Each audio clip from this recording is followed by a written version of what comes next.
Hi, so today we are working on our paper clutter still. So Marie Kondo's KonMari method has you putting paper into categories and grouping like things alike. And as I'm doing this, grouping categories, finding things, I can automatically get rid of some things very easily, very quickly. And you don't have to worry about getting it perfect right off the bat. Less is still better. If I have 2 boxes and I get down to 1 box of keep for now, and maybe I'm going to have to sort it again later because that's who I am, I've realized.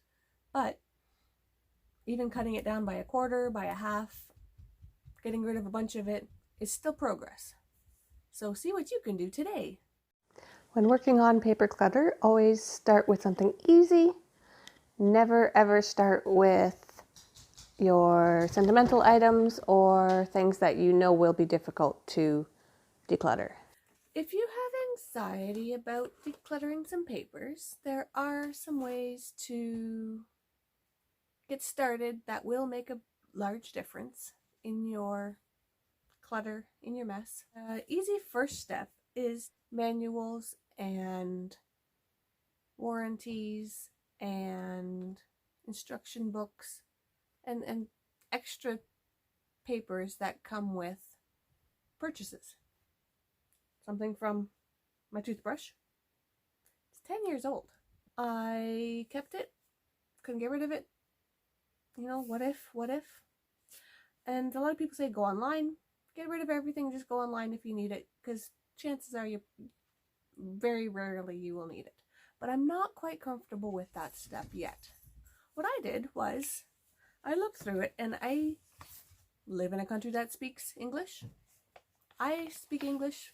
Why not get rid of all the pages out of this little book that are not English?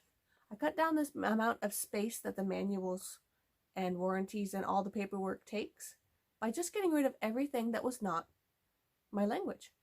This one here has 13 pages of English. And then I keep the back cover. And I can get rid of, there's 3 other languages that I don't need. I don't speak them. I'm not going to understand them.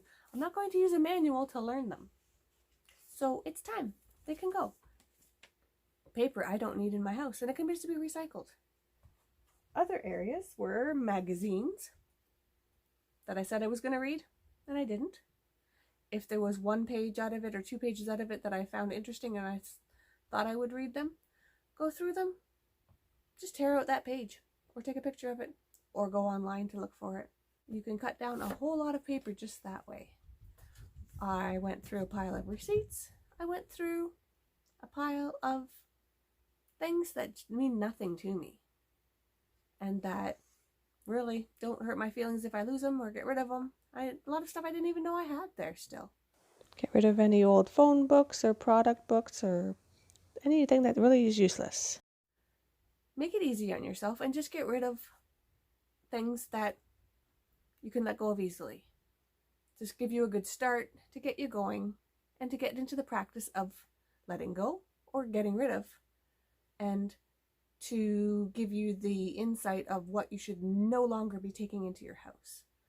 I was actually able to get rid of a bunch of manuals that for products that I don't have anymore, or that really it's only a couple dollars to replace it, so I really don't need the certificate or manual or instruction booklet for it. Another item that many people forget is wrapping paper, tissue paper. Go through it. Get rid of anything that's not going to be used, no longer relevant. The more you are getting rid of things, the easier you will find it becomes. So if you have anxiety and stress and worry about these things, just start easy. Start small. 15 minutes. Get rid of stuff. You'll feel good. Because paper clutter is a very long